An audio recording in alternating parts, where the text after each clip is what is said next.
You are alone in the lab at 11:47 p.m., which is itself a violation, but not the one that matters.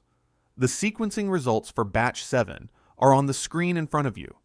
NV7, your modified viral vector, the 6 years of your life distilled into a single glycoprotein modification borrowed from a bat coronavirus isolate. The binding efficiency reads 340% above your baseline. You stare at the number for a long time. The centrifuge hums. The air recycler pushes cold filtered air against the back of your neck. Somewhere in the building, a door closes, and then there is nothing but the hum and the numbers and the smell of ethanol that has lived in your sinuses so long, you only notice it when it's gone. Your spiral-bound notebook, a habit from your PhD supervisor, who didn't trust anything that could be remotely wiped, lies open on the sterile bench beside you. Page 214. You write, binding efficiency anomalous. Repeat or proceed. Deadline in 6 days. You look at it. You circle proceed. Then you circle it again. Then once more, pressing hard enough to leave a groove in the page beneath. The modification was supposed to improve delivery. You needed the vector to survive long enough in cerebrospinal fluid to reach neural tissue, to actually treat the prion diseases, the late-stage neurodegeneration, the kind of damage that dismantles a person from the inside while the body keeps going. You know what that looks like. Your mother's death took 3 days and left nothing dignified behind. You have been trying to make that death mean something for 15 years. What you did not model, what the grant timeline did not have room for, is what the glycoprotein modification does to airborne stability. The glove integrity check takes 4 minutes. You abbreviate it to 90 seconds because it is nearly midnight and the results are already logged, and the inner glove held. The outer glove has a micro tear. ASTM standard failure, rate 1 in 8,000 uses, invisible to the eye. During the culture transfer, for less than 40 seconds, you are breathing the same air as aerosolized NV7. The inner glove holds. You assume you are fine. You stop for gas on the way home. The station is 0.8 miles from the institute. You stand at the pump for 3 minutes in the cold air. Inside, a night attendant makes change. You are already shedding. You don't know that yet. You don't feel anything. No sting, no fever, no signal. You go home and hug your daughter at the door, and the smell of her hair almost makes you cry. The way it sometimes does when the work has been long, and the reason for it feels very far away. 3 days later, the headache starts. You take ibuprofen. Your temperature is 99.1 degrees Fahrenheit. Well, within the range you attribute to conference stress and 3 consecutive nights of bad sleep. You go back to work. Your colleague, Marcus Webb, 12 years in the field, the man who taught you how to read a plaque assay, the only person in the building whose skepticism you respect more than your own certainty, notices you look pale across the lab. You tell him you are fine. He doesn't push. He has learned not to push. What neither of you knows, 3 unconnected emergency room cases have been logged in the city. A gas station attendant, a night shift paramedic, a woman who stopped at a 24-hour convenience store less than a mile from the pump where you stood. Fever, confusion, a specific and frightening kind of aggression. The neural tropism you engineered working exactly as designed. Just in hosts, it was never meant to reach. The cases are not yet connected to each other. They are not yet connected to you. The Institute's biosafety officer pulls the BSL-4 access logs on day 5, triggered by the ER cluster. Your name surfaces. Standard precaution. You are asked to stay off-site and submit to testing. You cooperate without hesitation because you are certain there is nothing to find. Your own blood work comes back with elevated cytokine markers, carrying a protein signature you recognize before the technician finishes the sentence. You engineered that signature. You are patient 0. You sit in the testing room with your hands flat on a steel table and run the math. NV7's airborne stability. The R naught of a pathogen with that binding efficiency.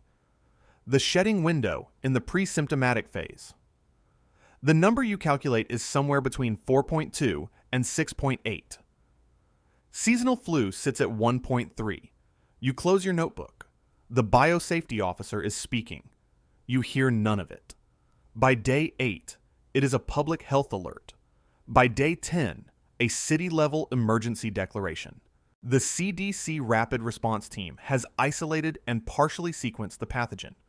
Partially. The full genome is yours. The glycoprotein modification, the mechanism that makes NV7 what it is, that would tell a therapeutic team exactly where to aim, exists in your notebook and in Marcus's files, and nowhere else the federal response can currently access. The Institute's legal team offers you a choice. Full disclosure, immediate, with everything that comes with it. A public investigation, your name, your career, possibly your freedom. Or selective cooperation. Provide what's asked. Remain a background consultant. Let the CDC work from the genomic data they already have. You tell yourself the gap between these options is small. You are a scientist. You know how to minimize a variable. You choose the second option. Marcus watches you in the debrief. Curve flattens. You are praised in closed curve flattens. You are praised in closed briefings. Your identity still shielded. Your expertise feeding the strategy that seems to be working. You let yourself feel it. Not pride exactly, but the specific relief of a person who almost broke something and caught it in time. You sleep for the first time in 2 weeks. On day 23, a case is logged 340 miles away. Then 2 more. Then 17. The neural tropism you designed means early-stage infected individuals don't present as visibly sick. They present as slightly wrong. The kind of wrong that doesn't stop a person from driving, from boarding a train. The map on the command post screen shows red dots bleeding past the perimeter lines, like ink pressed through paper.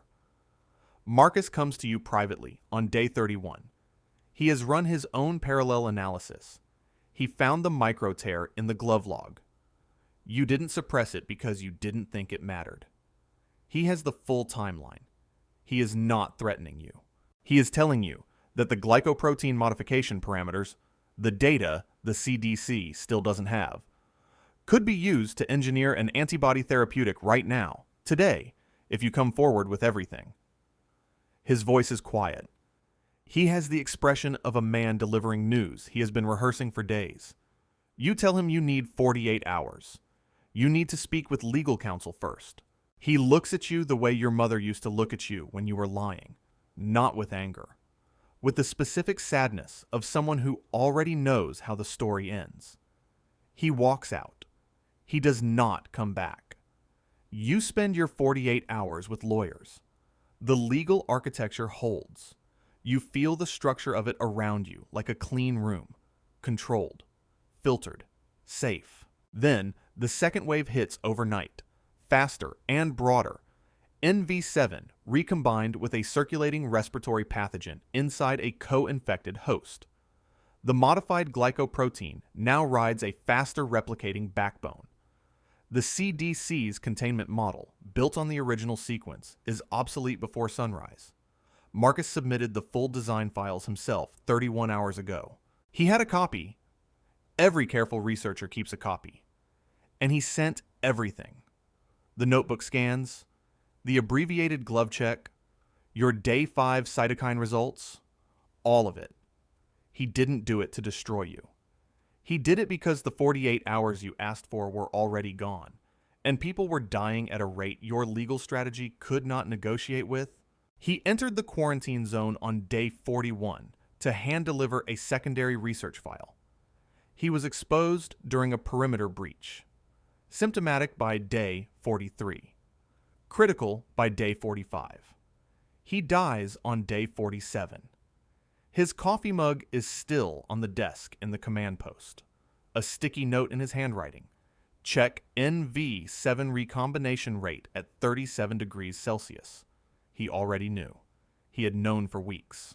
A federal epidemiologist, exhausted, methodical, the kind of scientist you were supposed to be, sits across from you in a sparse government office and asks you one question. Is there anything about this pathogen's behavior that you predicted but did not report? The room is bone white under fluorescent light. Your hands are flat on the table. You say no. Then you stop. Then you open your notebook to page 214 and slide it across the table. Proceed, circled 3 times, the groove pressed deep into the page beneath. You tell her about the airborne stability concern you noted and did not test.